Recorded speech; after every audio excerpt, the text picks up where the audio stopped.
I saw that Winston Churchill movie clip. There was a boy whose life was hard. Charles Bronson was an American actor who worked in movies and on TV. He was best known for playing tough guys. It's hard to look away from Bronson because his eyes are so big and sharp, even though he had a bad image for being a disliked actor who didn't care about his co-stars in movies. Jill Ireland seems to have found a soft spot in Bronson. Their love story was one for the ages, but it didn't end as happily as in a story. Watch on to learn more about the story of growth, love, and death if you want to know why that is the case. Early life and service in the war. Bronson was born on November 3rd, 1921 in Ehrenfeld, Pennsylvania, which is north of Johnstown and is a coal mining area in the Allegheny Mountains. His family was Roman Catholic and from Lithuania. He was the 11th of 15 children. The very big family slept in their cold water shack in shifts. A few yards away were the coal car tracks that led out of the mine. Walter Bukinski was his father, and he was Lipkatatar.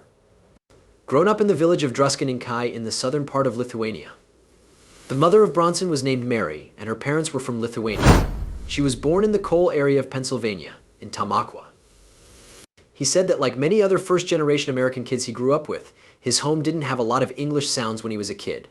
He once said that his accent was so strong that even as a soldier, his fellow soldiers thought he was from another country. He could also speak Russian and Lithuanian, as well as English. In an interview in 1973, Bronson said that he didn't really know his father. He didn't even know if he liked or disliked his dad. All he could remember about him was that his kids would hide whenever his mom told them that their dad was coming home. In 1933, Bronson's father died of cancer. He then went to work in the coal mines, first in the office and then in the mine itself. He remembered that each ton of coal he dug up paid him $1. In a later interview, he said that he had to work 2 shifts just to make $1, which is about $24 a week now. Later, Bronson remembered that he and his brother did dangerous work cutting down stumps between the mines, where cave-ins happened often. In the 1930s, the Bronson family didn't have much money. He says he was hungry a lot of the time. For some reason, his sister didn't get milk from their mother, so she drank warm tea. He said that he had to wear his older sister's clothes to school because they didn't have any clothes for him. Bronson was the first person in his family to finish high school. During the dark days of World War II, Bronson worked in mines until he joined the U.S. Army Air Forces in 1943. He then worked in the 760th Flexible Gunnery Training Squadron, and in 1945, as an aerial gunner on a Boeing B-29 Superfortress with the 61st Bombardment Squadron, which was based on Guam and flew missions against the Japanese home islands. He made it through 25 missions and was given the Purple Heart for his battle scars. After the war was over, Charles didn't have a plan for his life until he found traveling players, jobs and schooling. He did different jobs after World War II. A Philadelphia theater group hired him to paint sets, and soon after he started playing small roles. After that, Bronson and Jack Klugman, who would also become an actor, shared an apartment in New York City. This was the last step. He went to Hollywood to study at the Pasadena Playhouse. Even though he didn't get any credit, Bronson's first movie role was as a sailor in Henry Hathaway's 1951 movie You're in the Navy Now. It was said that he got the part because he was the only actor who could burp when told to. The Mob and The People Against O'Hara were 2 more movies he was in 1951. Both were directed by John Sturges. Bloodhounds of Broadway, Battlezone, Pat and Mike, Diplomatic Courier, My 6 Convicts by Henry Hathaway, The Marrying Kind, and Red Skies of Montana were some of the movies he was in 1952. During that year, he fought Roy Rogers in a ring on Rogers' show Knockout. In an episode of The Red Skelton Show, he played a fighter in a sketch with Skelton as Cauliflower McPugh. Biff Baker, USA, ACBS Spy Show, had him share the screen with Lee Marvin as a guest star. He played Vincent Price's helper Igor in the horror movie House of Wax, which was made by André de Toth between 1915 and 1917. He took a class in sign language to prepare for his role as a deaf person. One critic, Ben S. Parker of the Commercial Appeal, said that Bukinski makes the madman scarier by giving him a deaf and dumb helper. It made $23 million in the US, which put it in 4th place on the list of the year's highest-grossing movies. The Library of Congress put The House of Wax on the National Film Registry in 2014 so that it could be kept alive. It was in 1954 that he changed his name, Boswell. Since the meetings of the House Un-American Activities Committee, a lot of names from Eastern Europe sounded fishy in this anti-Soviet atmosphere. On the corner of Melrose Avenue and Bronson Street, at Paramount Studios, there is a gate called the Bronson Gate. This was the idea for the movie Bronson. As an extra in the 1959 war movie Never So Few, which was made by John Sturges, Bronson was chosen. As late as 1959, he had guest roles on TV shows like Yancey Dieringer's Hell and High Water and U.S. Marshal. Charles got off to a good start in the entertainment business with a few more parts after his first ones. In John Sturges' 1960 movie The Magnificent Seven, he played one of 7 gunfighters who fought for the defenseless. Eli Wallach, who worked with Bronson on the movie, said that he was a loner who kept to himself. To a lot more now. The movie didn't do well at the box office in the United States, but it was such a big hit in Europe that it made money in the end. Harrison's report called it a great Western with great acting, lots of action, good characters, sadness, suspense, romance, and humor. In 2013, the United States National Picture Registry of the Library of Congress chose to preserve the picture because it was culturally, historically, and aesthetically important. He was in an episode of Riverboat called Zigzag, an episode of The Islanders called The Generous Politician, and an episode of Laramie called Street of Hate. The second season of Hennessy had a part that he played over and over again. It first showed up in the 3rd episode, Hennessy I Got It, then showed up again in episode 26, The No Good Nick, which aired in 1961. The same year, Bronson had small parts in the movies Master of the World and Escape from New York, directed by William Whitney, and A Thunder of Drums of Joseph Newman, as well as the movie X-15, which was made by Richard Donner. Bronson made his TV debut in 1961 in an episode of One Step Beyond called The Last Round on January 10th. He also co-starred with Elizabeth Montgomery in an episode of The Twilight Zone called 2. He was nominated for an Emmy Award for his part in an episode of CBS's General Electric Theater called Memory in White. The next year, he was in the Elvis Presley movie Kid Galahad. Bronson played the lead role in John Sturges' 1963 film The Great Escape, which was about prisoners of war in World War II. Experts thought the movie was good. Rotten Tomatoes said that most critics agreed. This action movie, The Great Escape, has a story that builds up slowly in a group that is sure to last. The movie made $11.7 million at the box office, but it cost $4 million to make. It made a lot of money and was one of the biggest hits of the year.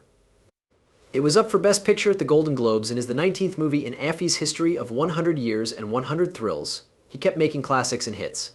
It was while filming Villa Rides that directors of Jean Herman's French movie Adieu Elle Amie first came to see him.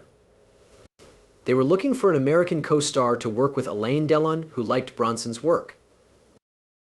In the end, Bronson's agent Paul Kohner said that the producer told him that in the American film business, all the money and attention go to pretty boy heroes from Europe. People are interested in your spirit, not your face.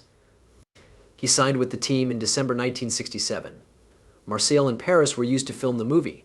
The movie made about $6 million in France, which was a huge hit.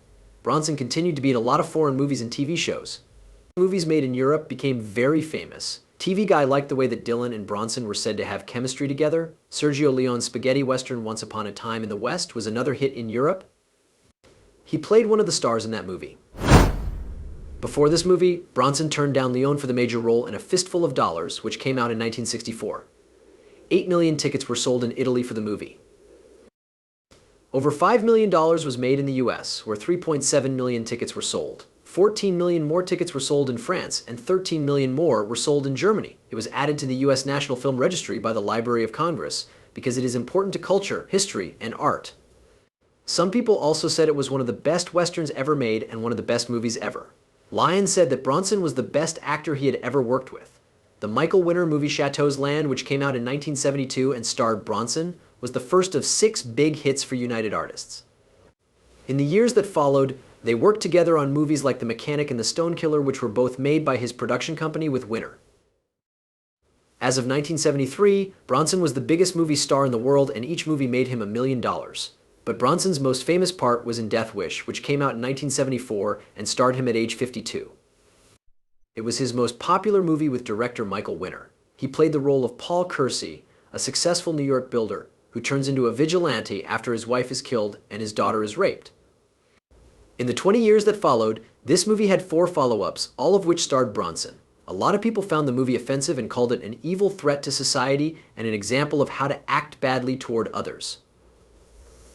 In spite of that, it made $22 million, making it the 20th best-grossing movie in the US that year.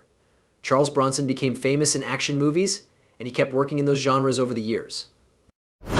In 1975, he was in 2 Tom Grease movies, Breakout and Break Heart Pass, which was a western based on a book by Alistair MacLean but didn't do well at the box office. In the same year, he also made his directorial debut in Hard Times, which was about a street fighter in Louisiana during the Great Depression who makes a living by fighting illegally. People gave it good reviews. The movie made $5 million at the box office, making it the 29th highest grossing movie in the US that year. Roger Ebert said it was a strong, violent movie with a great performance by Charles Bronson. Bronson was the fourth most popular actor at the box office in 1975, after Robert Redford, Barbra Streisand, and Al Pacino. The next year, Bronson directed Frank D. Gilroy's From Noon Till 3, a Western comedy for UAN. In the same year, Bronson made his first movie with director J. Thomas Lee. Bronson played Dan Chalmers in Irvin Kershner's raid on Entebbe in 1977. The television movie and NBC had mostly good reviews at first. They were based on a true story about the Entebbe raid. In early 1977, there was a movie version that went straight to theaters in the UK and other parts of Europe. The producers wanted to make the most of the great group cast. The Golden Globes gave it the award for Best Television Movie. The show was also up for the Outstanding Special Drama or Comedy Emmy Award. It won and was nominated for other awards as well. It was the same year that he shared the screen with Thompson in The White Buffalo, which was directed by Dino De Laurentiis and filmed at the UA. UA also put out Telephone that same year. It was directed by Don Siegel. He finally became known as the star of Raise the Titanic in 1977, but he didn't actually show up in the movie. Bergman asked Bronson to work with him on a movie in the 1970s, but Bronson said no, because Bergman's movies are dull. He said that Bergman is weak and sick in every way. Bronson tried out for the part of Superman in the 1978 movie version, but Christopher Reeve was chosen instead because Ilya Salkind thought Bronson looked too earthy. Capricorn 1 was another major role he was said to be interested in a 1978 movie. He was cast as Snake Plissken in the 1981 movie Escape from New York, but John Carpenter, who directed the movie, thought he was too old and tough-looking for the part. He chose Kurt Russell instead. In 2 movies for ITC, Bronson was in: Love, Bullets, and The Edge. In Cabo Blanco, he met up with Thompson again. Bronson and Lee Marvin both star in Peter Hunt's 1981 action movie Death Hunt. It's a made-up story about how the Royal Canadian Mounted Police chased a man named Albert Johnson, who was played by Bronson. Vincent Canby, writing for the New York Times, said that he saw 2 old pros at work. Each of Mr. Bronson and Mr. Marvin can make up a character out of thin air because they have made so many movies like this before. In the US, the movie made $5 million at the box office. In the years between 1976 and 1994, Bronson got paid a lot to be in a lot of movies made by smaller companies, mostly Cannon Films, which made some of his last movies. Bronson agreed to a $1.5 million deal with Cannon to play the lead role in Death Wish 2, which will also be directed by Michael Winner. In the story, Bronson plays architect Paul Kersey again, who goes to Los Angeles with his daughter. After being killed by several gang members, Kersey turns into an outlaw once more. Cannon Films hired Bronson right away for 10 to Midnight, in which he played a police officer on the hunt for a serial killer. That makes this the 4th movie that Bronson and director J. Thomas Lee. They were chosen by ITC Entertainment to be in the movie The Evil That Men Do. For Death Wish 3, Cannon Films brought Bronson back together with the winner. Thompson directed Murphy's Law, in which Bronson plays Jack Murphy, an alcoholic LAPD officer who has become tough and doesn't like being around other people. He was in John McKenzie's Act of Vengeance in 1986. Because this movie is based on a true story, he plays Joseph Jablonski, a union leader who fights W.A. Boyle. Bronson played a different type of person in the HBO movie and said, "It's a complete departure for me, my mustache is gone, and I'm not holding a gun. In this movie, I don't do anything violent." He said that he had to give it a lot of thought before accepting because he hadn't done TV acting in a long time. His background in mining helped him do this. He had to give up the lead role in Delta Force because he had to work on this movie. Greg Berluke of the Kingston Whig Standard and Robert DiMatteo of the Advocate Messenger both gave Bronson good marks for playing in a way that wasn't like him. With all of his fame and money, Bronson was still troubled by what he lost in his childhood and how hard it was for him to be an actress. Someone in a newspaper in 1973 wrote that he was so shy and quiet that he couldn't even watch his own movies. How did Jill Ireland and Charles Bronson meet? He was still married to Harriet Tendler in the early 1960s, close to the end of Hollywood's golden age. The book Charlie and Me says that they met at an acting school in Philadelphia, but they came from very different worlds. He was 26 and she was 18. Tendler's dad made a lot of money as a dairy farmer. Brown, on the other hand, came from a very poor family that could barely pay their rent. It was like a fairy tale meeting that turned into best friends and then a much more serious friendship. Hoped to get that big acting break that seems to elude everyone. Bronson slowly started to get more chances, and when the producers of John Sturgis's The Great Escape called, he was ready to take his work to the next level. However, this was the start of the end. For Tendler, they were no longer together. Bronson was lucky to work with Steve McQueen, James Garner, James Coburn, and Richard Attenborough, all of whom became co-stars. David McCallum didn't stop giving us the best feelings when he brought his wife Jill to see the play. Bronson is said to have told McCallum that he was going to steal his wife, which made the Scottish star very angry. As promised, what was bound to happen did happen. In 1965, Bronson and Tendler broke up, and in 1967, McCallum and Ireland did the same. James Earl Jones and Jill Ireland got married in 1968. Even though they were still angry with each other, Bronson and McCallum made up and settled their differences peacefully. The rest, as they say, is history. The romance was the start of a friendship that was both romantic and useful. They had 7 kids and lived in a big house in Bel Air, Los Angeles. There were 4 children from Bronson's first marriage to Harriet Tendler, 3 from Jill's marriage, 1 adopted child, and 2 of their own, Zuleika and Katrina. This relationship not only brought love to everyone, but it also led to a business partnership that lasted for 16 movies. Bronson was now well known in the business, and he made sure that Ireland would almost always play his leading lady or a similar part in his future projects. Even though she was nowhere near as famous as her now famous husband, Bronson made sure to give her a lot of chances. Ireland didn't waste any of them, from small roles in movies like playing Robert Mitchum's restaurant date in Buzz Kulik's Villa Rides to playing Maria Reina-Villaki in Terence Peter Hunt's Assassination. From Noon Till 3 by Frank D. Gilroy may be the movie that best shows how much they loved each other out of all the ones they made together. Usually Bronson takes up the whole screen, and Ireland is just a damsel in trouble, an extra or a femme fatale who can slightly change the main character's path. In this Western love comedy, Jill's performance as the Irish Amanda is what gives the story life and lifts an otherwise average movie. One might think that Bronson gave his wife the part as a gift so that she could show off her acting skills in a new way. The way Ireland talks about her also shows what role she plays in their relationship. She was the soul that showed a more innocent side of Bronson that people often didn't understand, and was the bright spot in his life, which had been full of problems that he had to solve. Her stunning beauty and sweet personality really made the photos better. To put it mildly, Bronson and Ireland were ecstatic. She and her husband were one of Hollywood's most powerful pairs, and her popularity kept rising with each new movie until they got some bad news all of a sudden. Jill Ireland dies in 1984. Jill Ireland was told she had breast cancer. Because she was sick for 6 years, the author fought bravely and wrote 2 books about her struggles. Life Wish, a personal story of survival and hope, and My Fight to Save My Family. Ireland received the American Cancer Society's Courage Award from President Ronald Reagan for her bravery in her fight against cancer. The sad news is that she died of the deadly cancer in their Malibu home in 1990. Bronson was sitting next to her when she died, and he was very sad.